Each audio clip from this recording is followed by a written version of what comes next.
Hi, this is Matt Yetter with Sherlock Home Inspections. Phone number is 971-212-7481. Website address is yourinspectionneeds.com. Today's date is Friday, August 21st, 2020. The address we're inspecting today is 2293 Rogue Way, West Linn, Oregon, 97068. We are about to perform a video inspection of the property's main sewer line through the front yard exterior cleanout. The equipment being used today is the Rigid Sea Snag. This is one of the best sewer cameras on the market today. Before we begin this video inspection, it has been noted that some sewer pipes made out of clay, concrete, cast iron, asbestos, and Orangeburg may be in good working order and may never have had a clogged or sewer backup before. However, due to real estate transactions, attorneys, and lawsuits, Sherlock Home Inspection must recommend the following to meet the current codes. All sewer pipes should be watertight, made out of cast iron, ABS 3034 or HDPE pipe with all appropriate fittings and couplers. All sewer pipes should be free from breaks, offsets, separations, tree roots, bellies, and party sewers. Sherlock Home Inspections recommends replacing any sewer pipe that does not meet these specifications. Here we go.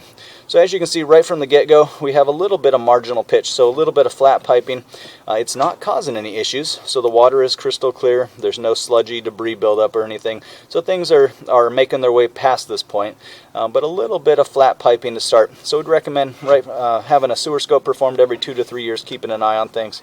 You can see we're just a little bit flat through there, but it looks like we're about to improve big time right here.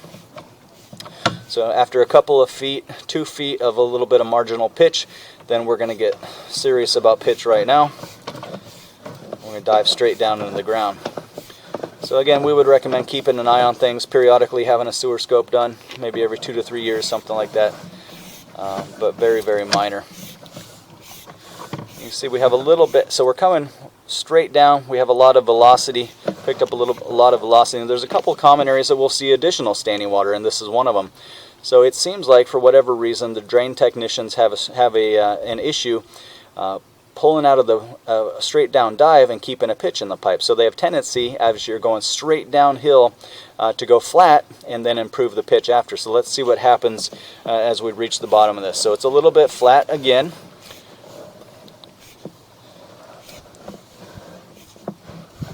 Then we hit the 3034 pipe, and then away we go again. So this is another area of standing water or marginal pitch. That one the camera head goes underwater for about 4 inches. Underwater here, again, the key is that there's no debris buildup or anything like that. So just again a little bit of marginal pitch.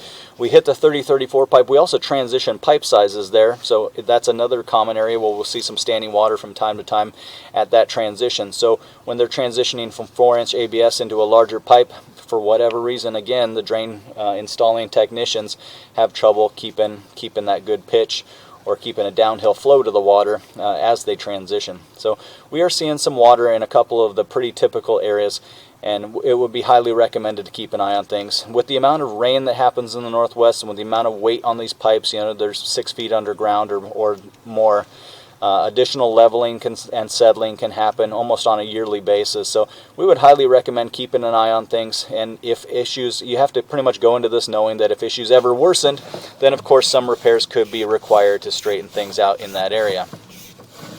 Again, the key is that it's not causing any problems. There's no sludgy debris buildup.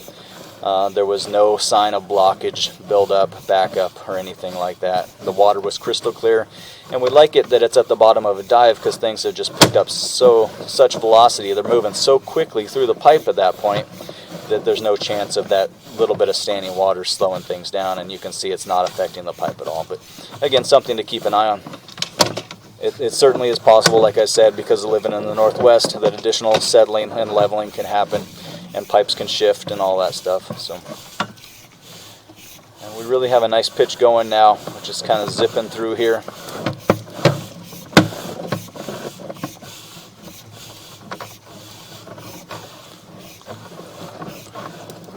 There we are seeing a little bit of buildup. And it's a little bit flat. Again, the pipe hasn't water bellied out or anything like that, but a little bit of buildup happening there. So we're improving again.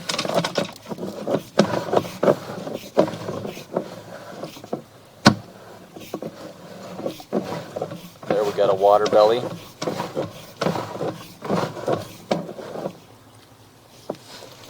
So there was a full-on water belly.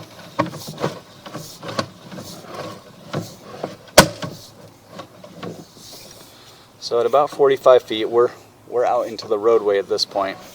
Camera head goes underwater and comes out at about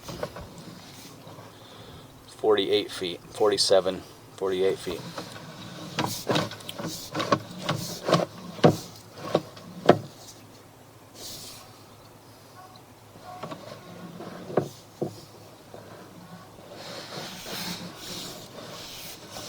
So about a 3-foot water belly out there in the roadway. And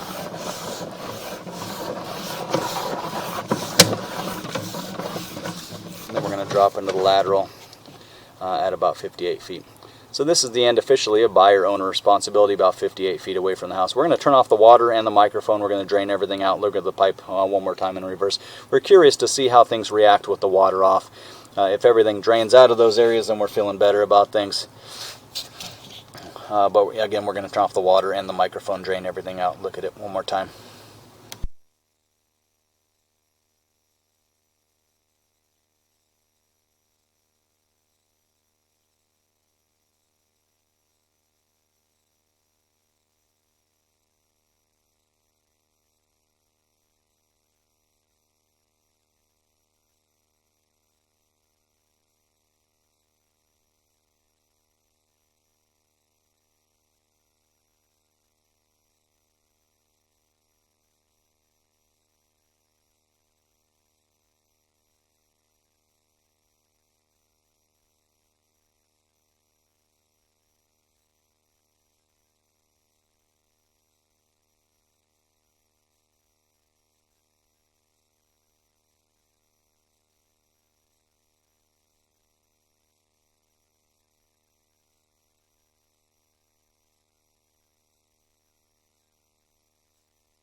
So here it is with the water off. So the water is pretty much drained out of the pipe. You can see there's still a trickle coming through.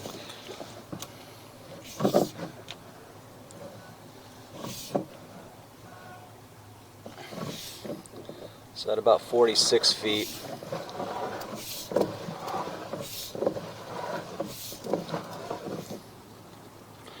and we come out of it at about 47.5 feet. So it looks like we lost about 1.5 feet of it with the water off.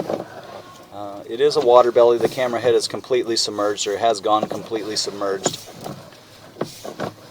But it does look like it improved some with the water off, so a lot of everything drained out of it.